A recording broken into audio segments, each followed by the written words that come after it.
Step lively now. Your admiral is on board. The time for preparation is short. Use it wisely.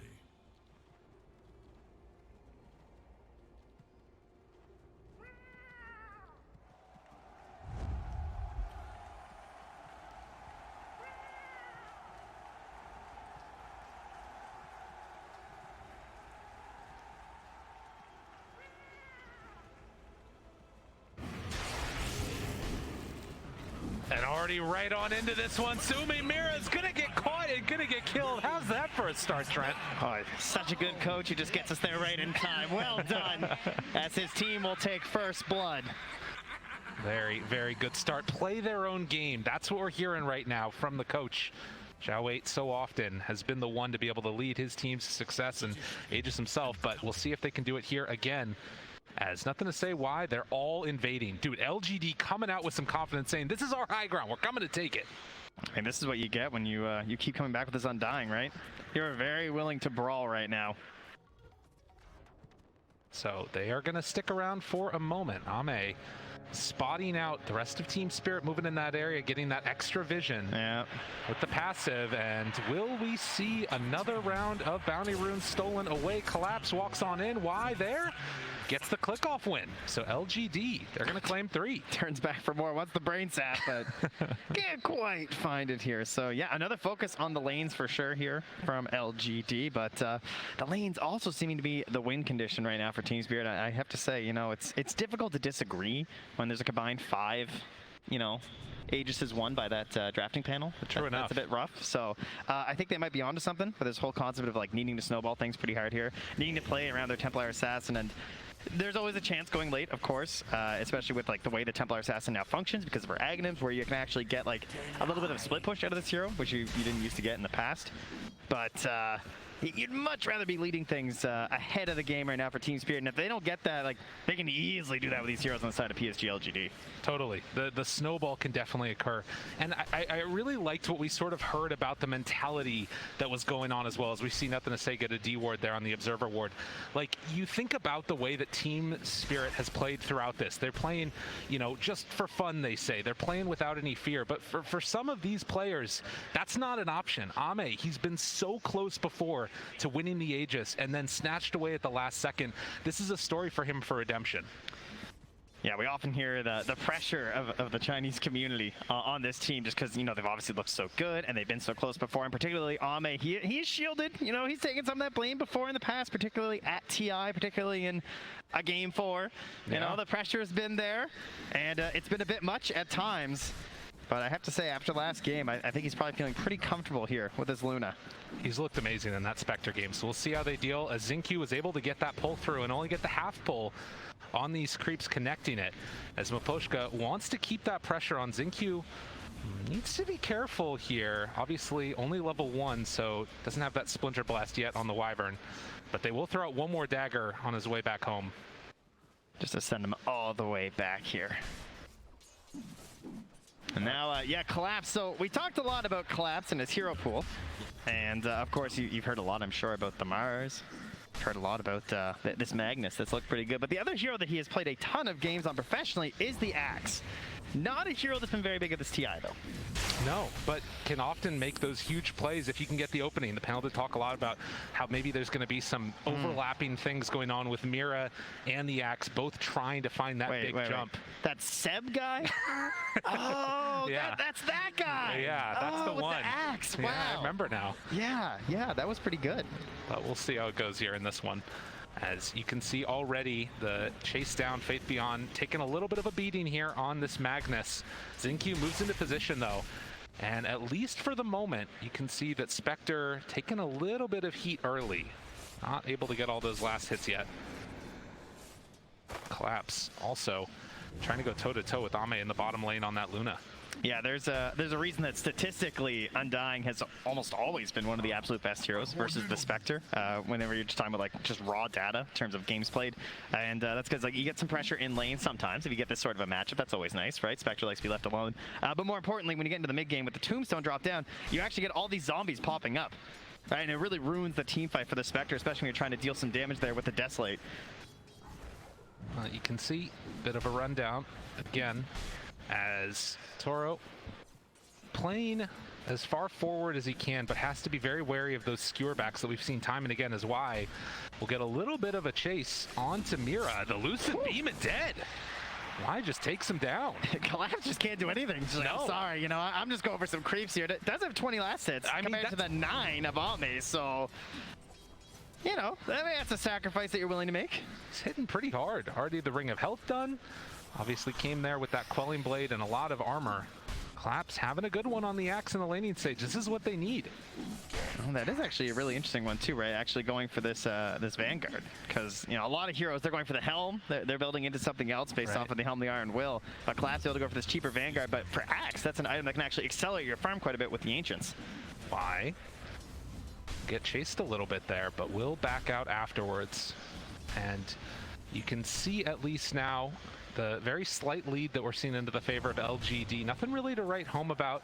Both the mids doing fine. We haven't really seen either that many stacks on the Ancients. None done up yet. As some good damage there out on the Bane. Gonna chase down. Lucid Beam. Will it be enough? I don't think so. Why? Oh, maybe it will. All right, the rotation comes in. And they will be able to keep their Bane alive. Yeah, he was buying out there. He wasn't sure he was going to live, so he's going to run all the way home. But there are the stacks that you were just mentioning. A double done there by Miposhka in the dire jungle. So something for this Templar Assassin to fall back to. They want to stack her up nice and early. When you're trying to play around this Templar Assassin, you can stack your Ancients, you can stack all of your neutrals across the map, and she can cleave through them very, very quickly. Just try and get online these earlier items like the Blink or the Deso, maybe a Falcon Blade in these times right now. So they need to enable her to get this game online. Yeah, and of course, then if you're LGD, you're going to look to try and go in there and invade those stacks and get some damage dealt. But already, a Torrent combo comes out. Y makes that move towards the mid lane that he always does. And just trying to burn through the refraction instances and make TORONTOTOKYO a little bit less comfortable. Yeah, not a matchup we see all too often, honestly, with the Kunk and the Templar, but you do have that interaction, as you're mentioning, where you can get multiple instances of damage from the Torrent, so burning through that, and, well, TORONTOTOKYO, I'm going to come take a look here and say, oh, yeah, nicely done. I think I'll stack this up one more time.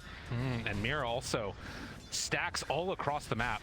And what I really like too is this defensive ward that they have right next to that stack they're doing, because you often see this ward used like late game when you're talking about like Roche and everything, you're trying to cover that, but a lot of teams are coming in contesting neutral stacks right now. It's one of the themes of this tournament is up top. Well, that's another good theme. Toro, is he gonna live though? With the cold embrace, they don't feel confident going for him. On the level 6 rotation from the Kunkka, very disappointing to not get the kill, and they can't even really follow up with the tower pressure, but on the other side of the map, Collapse.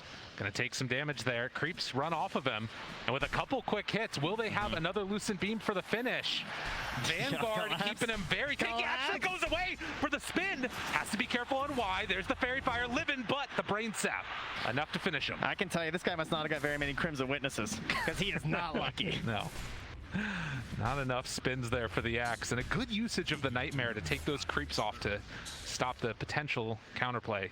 Well, they get their kill in the bottom lane, but the missed gank on the Spectre gave so much free time to TORONTOTOKYO, as again, another stack. And well, if you don't go for that kill, the other option for the Kunkka is moving through that jungle, doing that rotation, checking out the stack, seeing what's there, maybe stealing a couple, of course.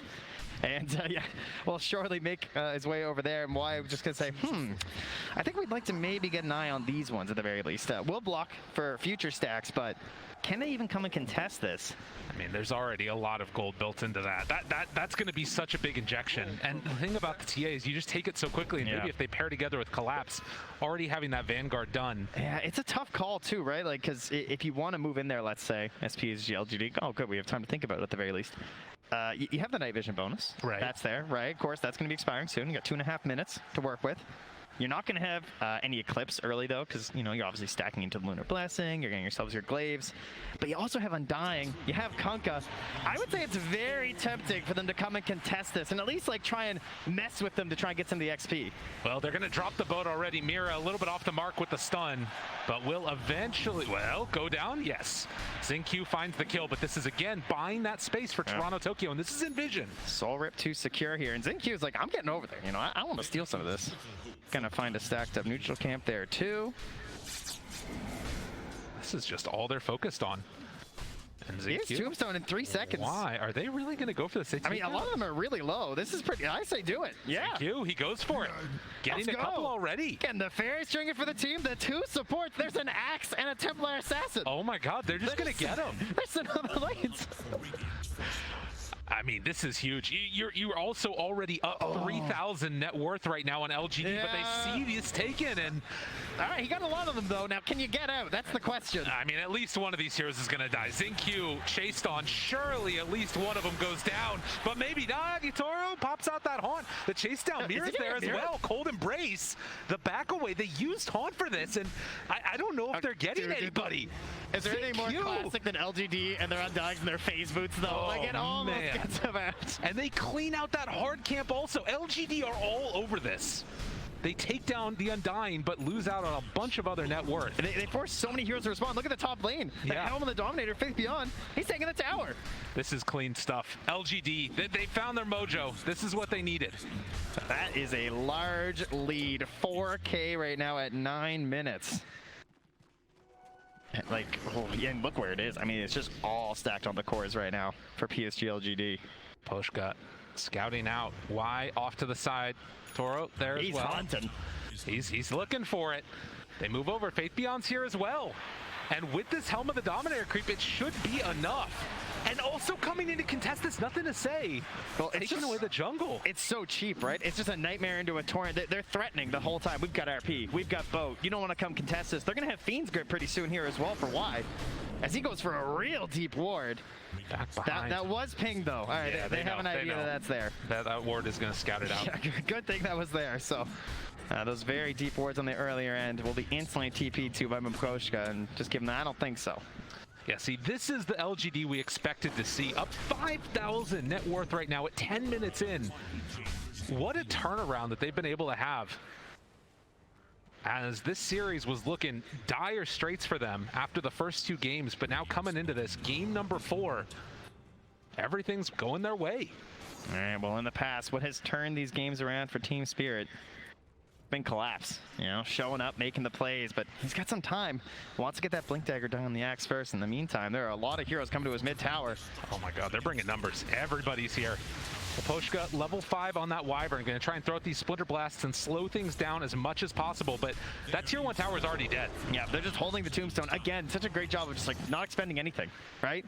They're just threatening. They're just holding all this strength. And Collapse, they caught him again. The Nightmare's there. Do they have enough for the kill, though? Oh, yeah. They are going to chase him down. Wait for it. Fiend's Grip afterwards. Easy as pie. They take him down.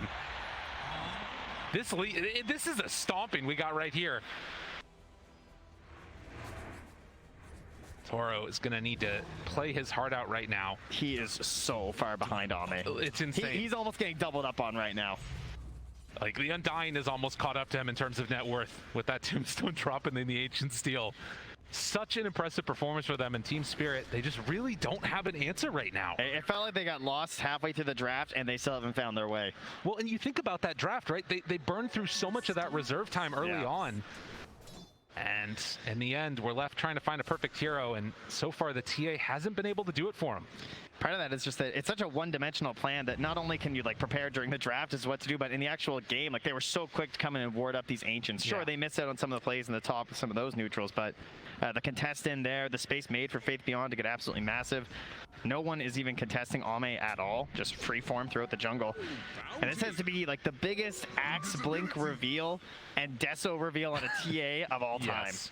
They've got to get a ton here on Team Spirit.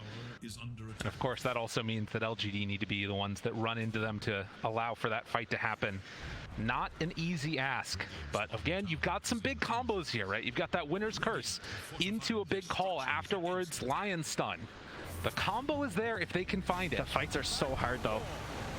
Looking for it right at the start. The boat's going to come out. And now the slowdown. Mira in some trouble. Collapse back behind the tower. Also getting ran down by NothingToSay. He needs to TP out of here. He bought his blink. Yeah, he's no one else die. As long as they're able to get away, that should be good enough for them. So they get the kill. Faith Beyond finds it, but also on the other side, Y kills off Mira. 8-1 to start this game. Yeah, throws down a ward to secure the kill.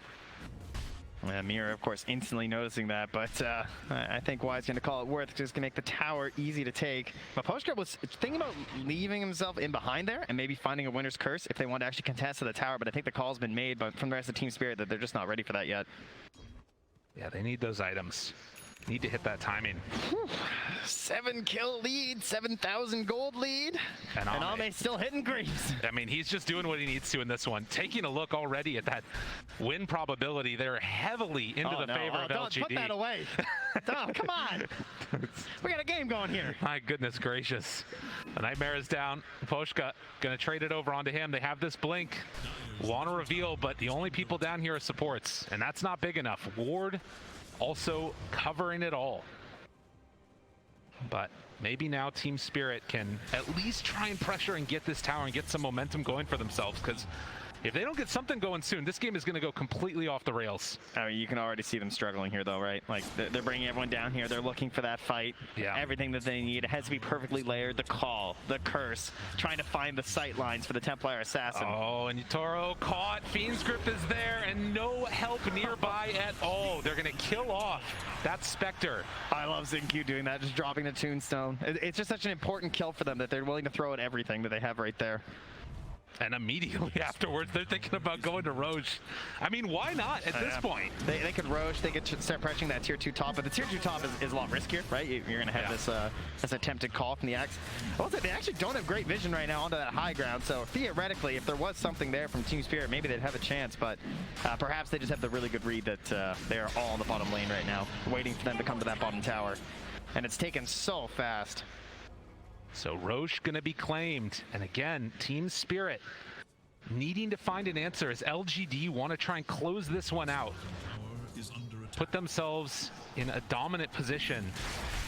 And already Y is gonna head up here, try and get down a deep ward. We'll see if that one bears any fruit, as LGD will retreat back, get their next set of items, and then be ready to go. Very reminiscent of game 2. Now, mind you, it happened a lot later in the game, but essentially we got to the point where Team Spirit were the ones just running around with this Luna and looking like, you know, what are you going to do as LGD? You have to wait for this perfect moment to find your fight. Team Spirit now find themselves in that situation. And one thing that they obviously recognized when they played that Luna strat was just stay together. Don't let the pickoffs happen. Can they find a pickoff right here? No. Look how safe NothingToSay is playing there with the X. XinQ might be the one that gets found. The jump forward call, it's off the mark. And instead, he just heads off to the side. There's the route. Collapse has to back out of here. I mean, there's more people coming nearby. TORONTOTOKYO gets skewered back. He's caught alone. Can they kill him off? RP, but the winner's curse is trying to turn this. Boat afterwards finishes off that TA, but it's not enough. It's not nearly enough. And if they're not careful, they might lose more. The chase forward Hex, Mira, X marks the spot as they'll pull the Lion back and find another kill. LGD, no mercy.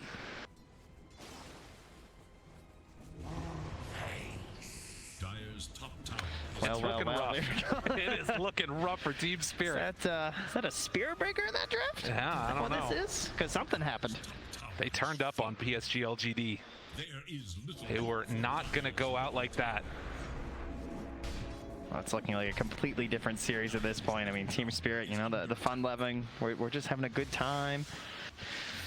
Good times might have come to an end right now, at least in this game, and you know, it gets to the point where as the game continues, you just wonder like how much is this impacting the looking like potential game 5. Potentially. I mean, again, you never count this out. We've seen teams come back from more than this against LGD to win a TI, but can they do it again here? Spectre, so often that late game answer, and they just need to find a good fight on Team Spirit to pull this one back. The question is, will LGD give it to them? Underneath the ward, this could be the way it starts. They've played so ridiculously clean this game, though. Just really not offering up anything over to Team Spirit. Now, they do have some good vision down in that bottom jungle. If there was ever a chance to go for something, it's probably towards that part of the map right now. But Faith Beyond not acting like it, you know? Sitting directly on a trap, and they still can't go. Yeah, I mean, it's so hard to really fight into this. Oh, TORONTOTOKYO, skewer, pulls him back in. They'll find the TA, wants to get out of here, blink away. Oh, and just like that, TORONTOTOKYO able to get a little bit of separation, but they still have that night vision and Faith Beyond. With the chase down, they got him there to the side. Nobody coming to help the TA. TORONTOTOKYO falls again. 12 kills, 12k gold lead. LGD, keep up that momentum. Team Spirit are waiting for the Aghanims on this Spectre. That is going to be their gold play. They might have the Blade Mill there too. He just gets caught again. Until then, it's just throwing out heroes, you know? Take me. Try and slow down this tower push. How close are we now to that Aghanim Scepter? It's what, 50 gold away for this Spectre? Again, I mean, it's been a fantastic item, but as you heard Seb and NothingToSay say, the damage is lacking. Oh, man. And they needed that early lead to actually provide some damage. They needed the items on Team Spirit. They don't have the items. Right. Well, and it's such a good answer here, right? With that Undying being able to sit right up front there with the Tombstone, and then Luna can hit the tower, because the way that Team Spirit win the fight is like when chaos happens and you get a giant curse or something, and they're just not being presented that opportunity. Although, if there is one hero that's very good at breaking formations, it is Spectre, right? The Haunt comes out, there's question marks everywhere, you're not sure where the real one is, and then it's providing vision to the rest of Team Spirit, and then you find the jump. And Axe, a hero that, with the Blade Mill, can turn some of your advantage into a disadvantage. Looking for something here. It's just a Shadow Step to start. Now the call. Afterwards, they have Haunt starting to bring Ame down a little bit low. Aegis, 30 seconds left, and now they're leaving him alone for the moment. Turning on to the other supports. Collapse going to TP out, but it's not going to happen. Collapse will go down, and that fight doesn't work. TORONTOTOKYO pulled back in, Refraction gone. And now the chase down happens yet again. Mira hoping to salvage this, but it's not going to happen. One by one. All of Spirit go by the wayside. And that was going into a fight with 30 seconds left on the Aegis too. Oh. So just like, even if you get some of those kills, the reset potential there from LGD. But Team Spirit, you know, they felt the situation that they had to find some sort of a fight maybe outside their base. It's not a good one though. And they used the winner's curse in that last fight. Yeah. That is really painful. Maybe if there was an opportunity right here, but jump in! The Tumbler's toy, are you kidding me? They'd be able to make the play happen. And now focusing down the barracks at 20 minutes, 17-1. I mean, Collapse is smoked up here, but I don't even know if there's a play. Obviously, you have to wait till the Templar Assassin's back. They're hoping for something, anything at this point. They just got mana for Shadow Step. There's a chance, there's a hope, but will it actually come to fruition? I am not sure. Team Spirit just do not have an answer at all. They popped drums, jumped them, Collapse. Oh my goodness. They just have to give it up. There's no other answer. There's still a tier 1 down bottom at the very least, but I mean, at this point, LGD could turn on the tier 4s maybe. I love how this team plays Undying. The 5, the 4, like not a lot of teams really bring this hero out, but you know, you get this movement speed, so you can get the ulti off the Flesh Golem, you're just getting the debuff down, having the drums to like benefit this early sieging ability that they have, as well as the Solar Crest too. So you know, so many teams looking for these saving heroes and empowering heroes on like the one big carry, and Undying just looking like a perfect answer when you also have the Spectre in the game. And I just think, again, like, what a redemption arc this has been for Ame to be able to pull this back on that Spectre in Game 3 and now in Game 4 on the Luna, playing incredibly clean Dota. Constantly 4-0-7. Yeah. Does not want to repeat history here. Oh god, did I caster curse him? Oh no. Oh no. Surely it won't happen. 21k lead at 21 minutes. I don't think you have that much power. I don't think anybody does. We'll see though. Hold on, let me check Kyle's Twitter. Just make sure. Mira gets the Hex off, but they call Collapse. Mira's gonna try and TP out of here. Does manage to escape, but the axe is down. TORONTOTOKYO, oh, cancels TP? Okay. I mean, where are you gonna go? I mean, I guess that, yeah. There's, you know, they got some towers go through. You're not gonna do anything. You might as well try and catch the next wave. That's true. Fair enough. Now where do you go is a bit of a question. I'll give you that. You might just be dead if you're not careful. TORONTOTOKYO, got to be careful there. Stand perfect. Oh, I know this one from my pubs. Yeah. Got to keep the GPM up, you know. Mid lane, they got him. Toro forced to jump away from this one, but nothing to say. Still got him in the sights. Able to throw out that Earth Spike, but they're hunting for more. Baby odds coming. Oh, good blink away by Mira, and Toro able to get the TP out, but Mira, the one that's going to pay for the sins, will end up falling there to XinQ, and now they're heading up again. Beyond has had this troll for so long. I feel like he wants to end the game with it, you know, like reward it for its servitude. Well, this might just be the time. I mean, Ame is up there. Out. Send them in. Roche is capable of respawning, but they're looking to just try and end this right now. No Magnus to pull him back into the fountain. There's the jump to start it. All right, this has to be the jump, right? Miposhka behind. He's got Winner's Curse, waiting for an opportunity, but can they get an opening? There's no TA for 10 seconds. That might be an issue. Oh, it's dangerous. Yeah, they don't quite have enough. And TA, without a quick way to get in there, Radiant's bottom tower. they'll have to let it go for the moment. But Miposhka, they've still got a ward here. And now they don't. Collapse has been smoked for so long. They just can't find an opening. LGD, just this impenetrable wall that doesn't break formation. Yeah, they just keep popping them, but they can't find their fight. They might even be running low at this point. 19-1. So now, with Roche respawned, LGD dotting their I's and crossing their T's and looking to close this one out with the shard in tow. This is an emphatic victory at this point. You know, I mean, this is not the way you want to go into a Game 5 from Team Spirit. It's one thing to just like have a loss and sort of be like, okay, well, you know, we couldn't close it out in 3, but that's cool. We can do it in 4, whatever. You remember those 2 games, guys? Right. Remember how much They seem we a long time dominated? ago. And they seem like a very long time ago at this point. Faith Beyond pulls back there. Yule Scepter afterwards, but nobody's close enough to turn that into a fight. Another Shadow Step used just to slow down Faith Beyond from going in for another round of this. TORONTOTOKYO's just drawn on the map down there. Throwing every trap possible to hold on that 1 tier 2, right? Force them to go for the throne. And they're gonna do it. Walks right on in. Happy to oblige. Ame, he's ready. He wants to not relive the ghosts of the past. He wants to close this game 4 out here in style. And so far, he's doing it. Turns now onto the ancient hot out afterwards. Where's the fight? I'm not seeing it. Going deathless so far. They turn now onto Y. Just grip to the side. Oh, the catch onto Collapse. Y's not dying. Nobody's dying. They already fall again as GG is called 23-3. A statement from LGD. Did he get a blink call? It didn't happen. Like, it was just too the good. whole game, that was crazy. They never came online, quite frankly. Like this lineup was not allowed to operate in any facet whatsoever for Team